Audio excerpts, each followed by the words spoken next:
Good evening students. Vivekanand tutorial में आप सभी का हार्दिक स्वागत है।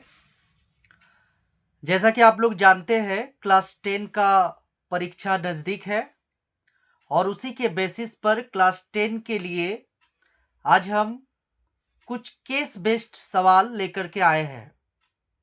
तो आज हम वैसे ही एक केस बेस्ड क्वेश्चन को सॉल्व करेंगे।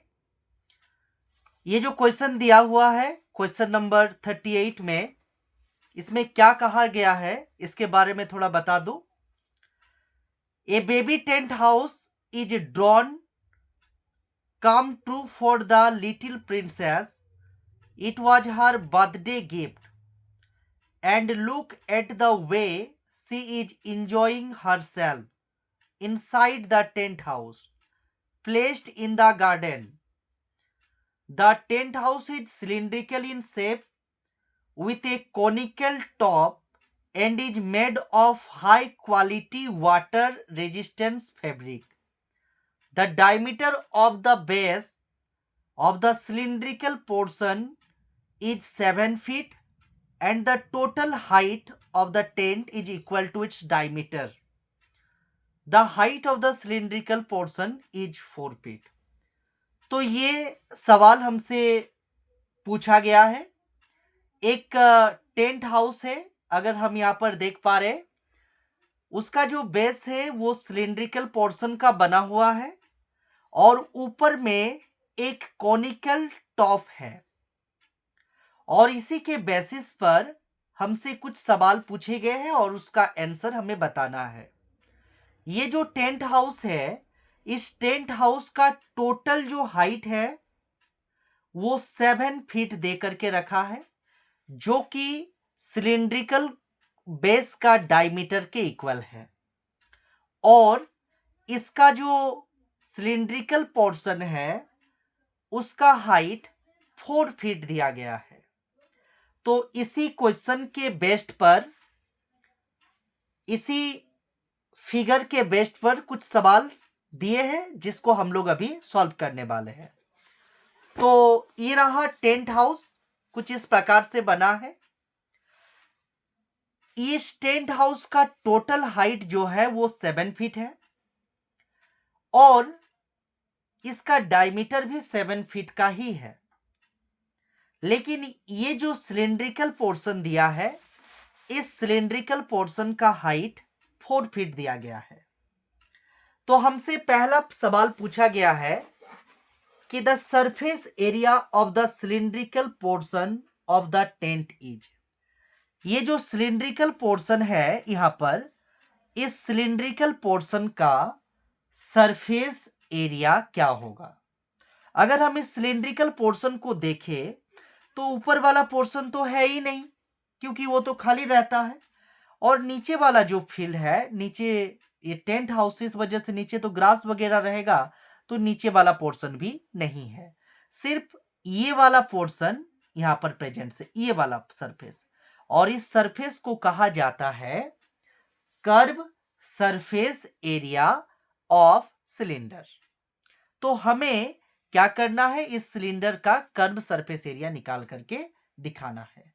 ठीक है, तो हम लिख लेते हैं यहां पर, इस फिगर का जो डायमीटर हमें दिया है d इक्वल टू वो है 7 फीट। तो डायमीटर अगर 7 फीट है तो इस हिसाब से रेडियस क्या होना चाहिए, 7/2 फीट होना चाहिए। तो डायमीटर है, रेडियस हमने निकाल लिया। अब इसका हम निकालेंगे कर्व सरफेस एरिया, CSA। तो कर्व सरफेस एरिया का फॉर्मूला क्या होता है सिलेंडर का, ना 2πr/h, ये होता है कर्व सरफेस एरिया का फॉर्मूला। तो यहां देख रहे हैं हम 2π का वैल्यू लगा देंगे 22/7 और यहां पर r जो है 7/2 है और h का मतलब सिलिंड्रिकल पोर्शन का हाइट, ये देखो सिलिंड्रिकल पोर्शन का हाइट 4 फीट है, तो यहां पर लगा देंगे 4। तो 7 और 7 कट गया, 2 और 2 कट गया, तो क्या बचा ना 22 into 4, that means 88 square feet, ये इसका आंसर हो जाएगा। तो इनमें से कौन सा आंसर सही है, answer number B, option number B, 88 square feet इसका सही आंसर है। ये पहला सवाल हमसे पूछा गया था, बहुत ही आसानी से हम इसका जवाब दे दिए। अब दूसरा क्वेश्चन पर आते हैं। दूसरा क्वेश्चन क्या दिया गया है? The formula for the total surface area of the tent. इस टेंट का टोटल सरफेस एरिया क्या होगा? तो टोटल सरफेस एरिया निकालने के लिए हमें यह देखना पड़ेगा कि टेंट में कौन कौन से पार्ट्स है और हम कैसे उसका एरिया निकालें। तो अगर हम इस टेंट को देखें तो ये वाला पोर्शन हमें दिखाई दे रहा है जो कि कॉनिकल पोर्शन है और इसको कहा जाता है कोन का कर्व सरफेस एरिया। और ये वाला पोर्शन हमें दिखाई पड़ रहा है, ये जो पोर्शन है इस पोर्शन को कहते हैं सिलेंडर का कर्व सरफेस एरिया। यानी कोन का कर्व सरफेस एरिया दिख रहा है और सिलेंडर का कर्व सरफेस एरिया दिख रहा है। ये वाला पोर्शन तो है ही नहीं, ये तो ढका रहता है, ये सिर्फ फिगर के लिए हम बनाए हैं। ये तो ढका रहता है, इसमें कुछ होता नहीं, ये खाली रहता है। और नीचे वाला पोर्शन भी खाली रहता है, इसमें भी कुछ नहीं है। तो हमें ये वाला पोर्शन दिखाई देगा और ये वाला पोर्शन दिखाई देगा, माने ये वाला और ये वाला पोर्शन दिखाई देगा। यानी कोन का कर्व सरफेस एरिया और ये हो गया सिलेंडर का कर्व सरफेस एरिया। तो इसका टोटल सरफेस एरिया क्या हो जाएगा? टोटल सरफेस एरिया हो जाएगा curve surface area of conical part plus curve surface area of cylindrical part. ये दोनों को हम ऐड कर देंगे। तो कॉनिकल पार्ट का जो कर्व सरफेस एरिया होता है आप लोग जानते हैं पाई आर एल होता है और सिलेंडर का होता है 2 पाई आर एच। ये हो गया। अब इसमें से कुछ कॉमन जाएगा, जैसे पाई और आर कॉमन चला गया तो क्या बचा? यहां पर एल बच जाएगा प्लस यहां पर बच जाएगा 2h, एल प्लस 2h। तो ये इसका आंसर हो गया। अब चेक कर लेते हैं कौन सा आंसर सही है। यहां पर जैसे पाई आर 2h प्लस एल या एल प्लस 2h, यही इसका सही आंसर है। यानी आंसर नंबर सी हो गया इसका करेक्ट आंसर। जैसे क्वेश्चन नंबर ए का सही आंसर बी था, इसका सही आंसर सी हो गया। तो ऐसे दो सवाल हमने कर लिया। अब हम तीसरा सवाल की ओर आगे बढ़ते हैं। तीसरा सवाल में पूछा गया हमसे कि the total volume of the tent is. देखिए स्टूडेंट, कभी भी हमें कोई सवाल पूछा गया हो तो हम ऑप्शन को जरूर चेक करें, क्योंकि ऑप्शन में ही उसका आंसर छुपा रहता है। जैसे कि वॉल्यूम का बात हो रहा है तो वॉल्यूम का जो यूनिट आएगा वो क्या आना चाहिए? वो आना चाहिए क्यूबिक फीट में, है ना। स्क्वायर फीट तो एरिया का आता है। तो दो ऑप्शन है स्क्वायर फीट का, यानी वो तो गलत हो चुका है, स्क्वायर फीट उसका आंसर नहीं होगा। अब दो ऑप्शन जो बचा, इन्हीं दो में एक आंसर सही है। तो हम कैसे इस टेंट का वॉल्यूम निकालें? हमारे पास दो सॉलिड फिगर दिखाई दे रहा है, एक है कॉनिकल पार्ट और एक है सिलिंड्रिकल पार्ट। तो दोनों का वॉल्यूम को अगर हम जोड़ लेते हैं तो टोटल वॉल्यूम इसका निकल जाएगा। यही हम करेंगे। तो चलिए निकालते हैं कि total volume is equals to, cone का जो वॉल्यूम होता है आप लोग जानते हैं, कोन का volume 1/3 pi R square H, है ना, प्लस इसका जो वॉल्यूम है ये सिलिंड्रिकल पार्ट का, इसका वॉल्यूम क्या होगा? इसका वॉल्यूम होगा पाई आर स्क्वायर एच। ये सिलिंड्रिकल पोर्शन का, यहां पर एच डैश लगा लेते हैं क्योंकि एच हम मान चुके हैं। ठीक है। अब यहां पर एक चीज है कि हम कोन का तो हाइट निकाले ही नहीं है, लेकिन बहुत ही आसान है निकालना। टोटल हाइट 7 है और सिलेंडर का हाइट 4 है। इसका मतलब 7 माइनस 4, ये हाइट निकल जाएगा 7 माइनस 4 यानी 3 फीट का। ठीक है। तो कोन का हाइट हो गया 3 फीट। तो हम यहां से एच डैश का वैल्यू निकाल लिए हैं। यहां पर हम लिख लेते हैं कि H dash equal to 3 feet. ठीक है। एच डैश हम निकाल लिए। तो यहां से कुछ चीज जो कॉमन जाएगा उसको कॉमन ले लेते हैं। पाई आर स्क्वायर जैसे कॉमन जाएगा, कॉमन ले लिए। तो क्या बचा? 1/3 एच डैश बच गया प्लस एच बच गया। कॉमन लेना जरूरी है, शॉर्ट में हो जाता है। तो पाई का वैल्यू 22/7 आर स्क्वायर, आर का वैल्यू तो आया था हमारा 7/2। यहाँ पर हम देख रहे हैं डायमीटर 7 है तो रेडियस 7/2 होगा, उसका आधा हो जाएगा। तो 7/2 का स्क्वायर यहाँ पर हम कर देंगे, प्लस यहाँ पर है 1/3 एच डैश, तो 1/3 इंटू एच डैश आया है 3 फीट, तो यहाँ पर 3 लगा दो। और एच जो है, एच यानी सिलेंडर का हाइट जो कि 4 है, यहाँ पर हम लगा देंगे 4। ठीक है, तो यहाँ से 3 और 3 कट गया।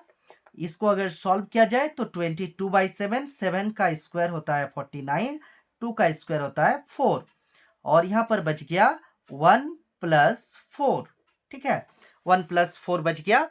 तो यहाँ से अगर हम काट दे, 2 2 जा 4, 2 11 जा 22, 7 7 जा 49, तो बच गया 11 7 जा 77/11 7 जा 77 हो गया, नीचे 2 रहेगा, और यहाँ पर 4 और 1 5। ठीक है, तो इसको अगर सॉल्व करते हैं तो कितना आएगा, 2 से कटेगा 2.5, तो 77 इंटू 2.5 अगर हम इसको सॉल्व कर लेते हैं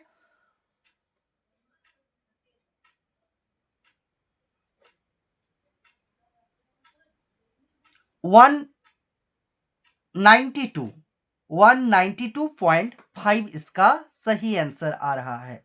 तो कौन सा ऑप्शन सही हो गया, ऑप्शन नंबर बी इसका करेक्ट आंसर हो गया। तो बहुत ही इजी था, दोनों का वॉल्यूम को अगर हम जोड़ देते हैं तो इसका टोटल वॉल्यूम निकाला जा सकता है।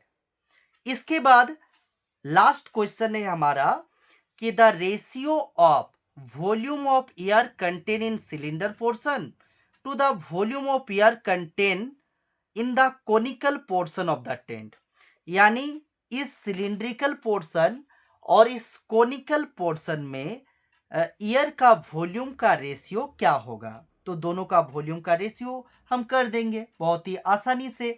तो इसका आंसर होगा कि volume of cylinder by volume of cone, ये हमें निकालने बोला है ना, क्वेश्चन में भी वही है। The ratio of volume of air contain in a cylinder, cylinder में कितना एयर है और इस कोनिकल पार्ट में कितना एयर है, दोनों का एयर का रेशियो, एयर का मतलब है वॉल्यूम निकालने बोल रहा है। ठीक है, तो इस सिलेंडर का वॉल्यूम का रेशियो, वॉल्यूम से इस कोन का वॉल्यूम का रेशियो हमें निकालना है।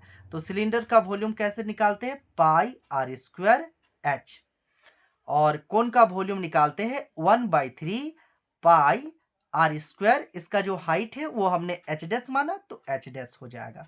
तो यहां से πr² कट गया, बचा h/1/3 h डैश। तो ये 3 जो है डिवाइड के रूप में है, ऊपर चला जाएगा तो बनेगा 3h/h डैश। अब यहां पर वैल्यू डाल देते हैं 3h, h का मतलब था सिलेंडर का हाइट जो कि 4 फीट का दिया है, तो यहाँ पर 4 कर देंगे, divided by h dash, h dash यानी कोन का हाइट जो कि 3 फीट का दिया था, तो 3 3 कट गया, इसका आंसर आ गया ऊपर में 4 और नीचे 1, ऊपर में 4 बचा नीचे 1 बचा, यानी 4:1। ठीक है, तो इसका ऑप्शन जो है ये 1 था, 4:1 है ना। The ratio of volume contain in cylinder portion to the volume of air contain in the conical portion, अगर दोनों का वॉल्यूम का रेशियो निकाला जाए तो इसका आंसर आ जाएगा 4:1। ये पहला आंसर इसका सही है, 4:1। तो यहाँ पर ऑप्शन नंबर ए हम सही कर देते हैं। ठीक है, तो ऐसे ही केस बेस्ड क्वेश्चन अगर आप लोगों को करना है तो इस चैनल से जुड़े स्वामी विवेकानंद ट्यूटोरियल, इसमें क्लास 10 के केस बेस्ड सवाल, ऑब्जेक्टिव क्वेश्चंस और प्रीवियस ईयर्स के सवाल बनाए जाएंगे, है ना, जिससे आपको काफी ज्यादा फायदा होगी और आपका परीक्षा अच्छे से पार होगी। धन्यवाद।